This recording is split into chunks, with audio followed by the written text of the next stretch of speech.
Hello दोस्तों, हमारे YouTube channel biology अड्डा में आप लोगों का स्वागत है।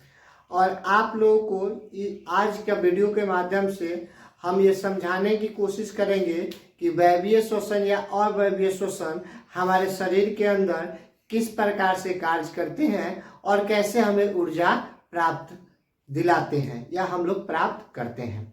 ठीक है, तो इस वीडियो को अंत तक जरूर देखिएगा। ठीक है, आइए हम लोग शुरू करते हैं। तो देखिए, जब भी हम भोजन करते हैं तो भोजन में कई रासायनिक प्रक्रियाएं होती हैं जिसके माध्यम से हमारे शरीर के अंदर ना एंजाइमों के द्वारा ना उस पर कार्य किया जाता है और कार्य करने के बाद उसे कहाँ भेज दिया जाता है?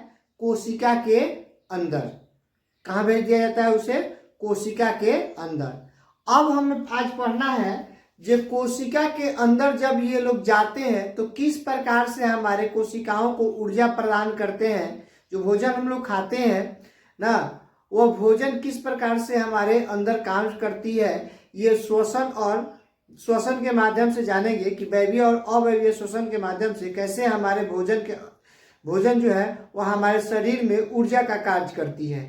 ठीक है, तो इस वीडियो को आप लोग जरूर देखें। देखिए, ये है ग्लूकोज, यानी आप भोजन किए और भोजन करने के बाद जो आपका भोजन ग्लूकोज के रूप में टूटा तो वह ग्लूकोज जो होता है वह कोशिका द्रव में चला जाता है। किसमें चला जाता है? कोशिका द्रव में। अब एक जाहिर सी बात है, एक चीज पर आप ध्यान दीजिएगा। हमने आप लोगों को 9th में पढ़ाया है कि कोशिका जो होती है ना, अध्ययन के दृष्टि से कोशिका को 3 वर्गों में बांटा गया है। अध्ययन के दृष्टि से ना कोशिकाओं को 3 तहों में बांटा गया है। पहला को हम लोग कह देते हैं कोशिका झिल्ली। क्या बोल देते हैं? कोशिका झिल्ली बोल देते हैं। ठीक है, कोशिका झिल्ली होता है। उसके बाद में ना इसमें द्रव होता है। क्या होता है?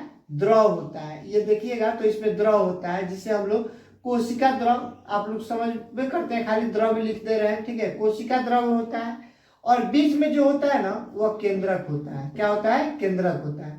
थोड़ा सा समझिएगा इसको, तब ये समझ में आएगी बातें। ठीक है, क्या होता है? केंद्रक होता है। तो हमें ना तो कोशिका झिल्ली से मतलब है ना इस लेसन में, और ना ही हमें केंद्रक से मतलब है। हमें मतलब किससे है? तो द्रव से मतलब है। ये द्रव को जानेंगे। और इसमें ना कई प्रकार के ना क्या होते हैं? छोटे छोटे अंगक होते हैं। कोशिका के कई प्रकार के अंगक होते हैं। ठीक है, कोशिका के कई प्रकार के अंगक होते हैं ना, जिसे हम लोग क्या बोलते हैं? जिसमें से कुछ का नाम आप लोग को बता दें। राइबोसोम हो गया ना, इंडोप्लाज्मिक रेटिकुलम हो गया ना, उसके बाद में सेंट्रोसोम हो गया। ये सब चीजें होती है। और एक होता है माइटोकॉन्ड्रिया। क्या होता है? माइटोकॉन्ड्रिया। माइटोकॉन्ड्रिया। ठीक है, तो हमें विशेष रूप से ना आपको माइटोकॉन्ड्रिया में पढ़ना है और द्रव को पढ़ना है। यही दूगों में ना श्वसन की क्रियाएं पूर्ण रूप से भी होती है। ठीक है, और ऊर्जा का भी उत्पादन इन्हीं दो लोगों से होता है। लेकिन दरअसल बात क्या है कि ऊर्जा तो दोनों के माध्यम से उत्पन्न होती है, लेकिन और श्वसन भी इन दोनों के माध्यम से ही होता है जिससे ऊर्जा निकलती है। लेकिन ये द्रव में जो ये ग्लूकोज का विखंडन होता है, तो ग्लूकोज जो द्रव में होता है वह अर्ध विखंडित होता है, मतलब बढ़िया से विखंडित नहीं हुआ रहता है। और बढ़िया से जब विखंडित नहीं होता है ना तो ये कम ऊर्जा देता है। लेकिन जब ये चीजें ना ग्लूकोज का जो पाइरुवेट होता है, जब पाइरुवेट माइटोकॉन्ड्रिया के अंदर जाता है ना तो वो बढ़िया से टूट जाता है और एटीपी या ऊर्जा के रूप में हमें ना जो शक्तियां होती है वो मिल जाती है। ठीक है, तो हम लोग इसी को पढ़ने वाले हैं कि शरीर के अंदर ये लोग कैसे काम करते हैं। तो देखिए, ये रहा आपका ग्लूकोज और ये रहा आपका कोशिका। देखिए, जब ग्लूकोज कोशिका में, देखिए पहले यहां जाता है, झिल्ली से अंदर गया और ये जो द्रव बचे ना, इस द्रव में ये लोग चले गए। कौन? ग्लूकोज। जब ग्लूकोज गए तो कोशिका द्रव में ये थोड़ा सा अर्ध विखंडन हुआ, आंशिक रूप से विखंडित हुआ, कम रूप से विखंडित हुआ।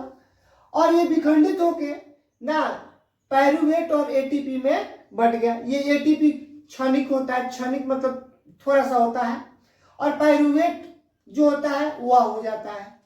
तो पायरुवेट के रूप में जो ऊर्जा अभी संचित रहे वो संचित रह गई, और जो एटीपी कोशिका द्रव्य बना वह वहां पे क्या कर गया, कार्य कर गया।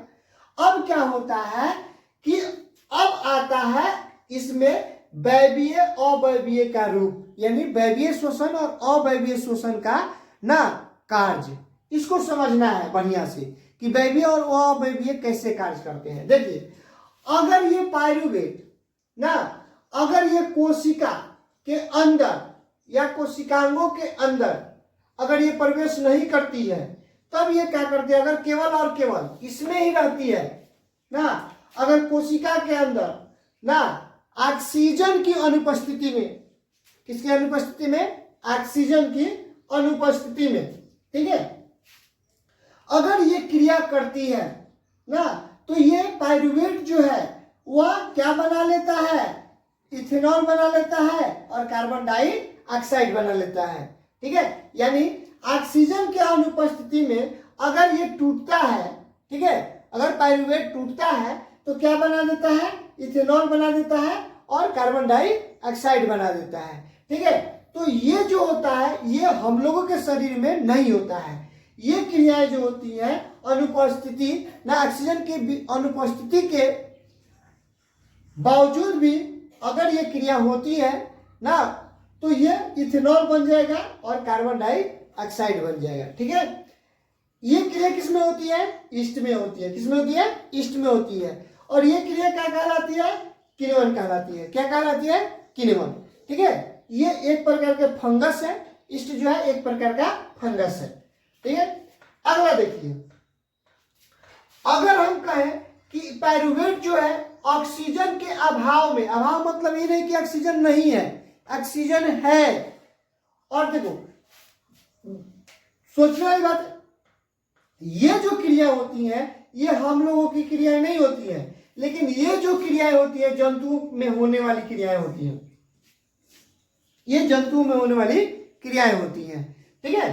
तो इसको पढ़िए, ऑक्सीजन के अभाव में पेशी जो, ऑक्सीजन के अभाव में जो पेशी कोशिकाएं जो होती है उसमें ये क्रिया होती है। पेशी कोशिकाएं जो होती हैं, मांसपेशी है, ये मांसपेशी, पेशी मतलब क्या, मांसपेशी। आप लोगों को जो उत्तक पढ़ाए होंगे उसमें ये चीज बताए होंगे कि उत्तक कितने होते हैं ना, उसके बाद ये पेशी उत्तक क्या है, ये सब चीज बता दिए हैं। तो पेशी कोशिकाएं, जैसे ये जहां जहां मसल है हमारे शरीर में, जहां जहां ज्यादा मसल है उस मांसपेशियों में ये क्रियाएं होती हैं, ठीक है।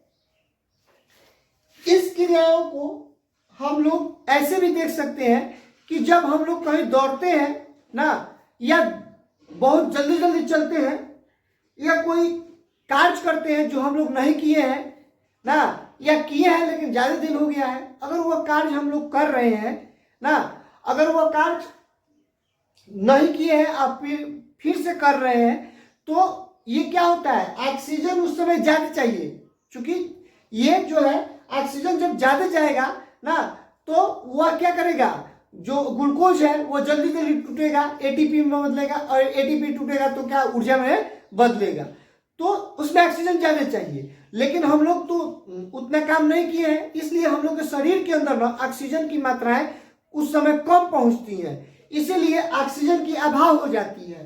तो जब ऑक्सीजन की अभाव होती है ना, तो मांसपेशी या कोशिकाओं में ना ऑक्सीजन के अभाव में जो ऊर्जा बनता है ना, जो क्या बोलते हैं, जो ये अपना कार्य करती है ना, वो ऊर्जा नहीं बनाकर वो क्या बना देती है, एटीपी नहीं बनाकर ये क्या बना देती है, लैक्टिक अम्ल बन जाती है। कौन, पायरुवेट। पायरुवेट यानी पूर्ण रूप से ये ना विखंडित नहीं हो पाता है। जब विखंडित नहीं होगा तो ये क्या बना देगा, लैक्टिक अम्ल बना देगा। अगर यही पायरुवेट अगर ऑक्सीजन मिलता, पूर्ण रूप से मिलता, तो ये क्या बन जाता, ऊर्जा में परिवर्तित हो जाता है, ठीक है। तो ऑक्सीजन की अभाव में ना पेशी कोशिकाओं में जो चीजें होती हैं, पायरुवेट जो बदलता है वह बदल जाता है लैक्टिक अम्ल से, अम्ल में बदल जाता है। और यही लैक्टिक अम्ल के द्वारा ना, जो हम काम करते हैं, दौड़ते हैं ना, कुछ देर के बाद हमारे जोड़ों में, ये मांसपेशियों में जो अकड़न सी आ जाती है या दर्द होने लगता है, यही लैक्टिक अम्ल के कारण होता है। ठीक है, तो ये जो है पाइरुवेट जो है ना, वो ऑक्सीजन की अनुपस्थिति में पेशीय कोशिकाओं में जो पाइरुवेट है वो क्या बन जाता है, लैक्टिक अम्ल में परिवर्तित हो जाता है।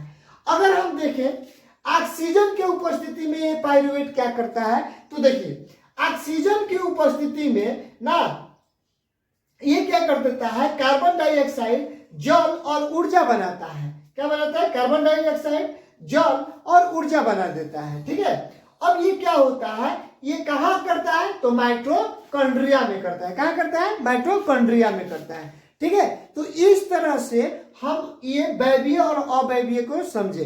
यानी देखिए अगर इसमें ना ऑक्सीजन नहीं है तो हम इसे क्या कहेंगे, अवायवीय श्वसन कहेंगे। क्या कहेंगे, इसको अवायवीय श्वसन कहेंगे।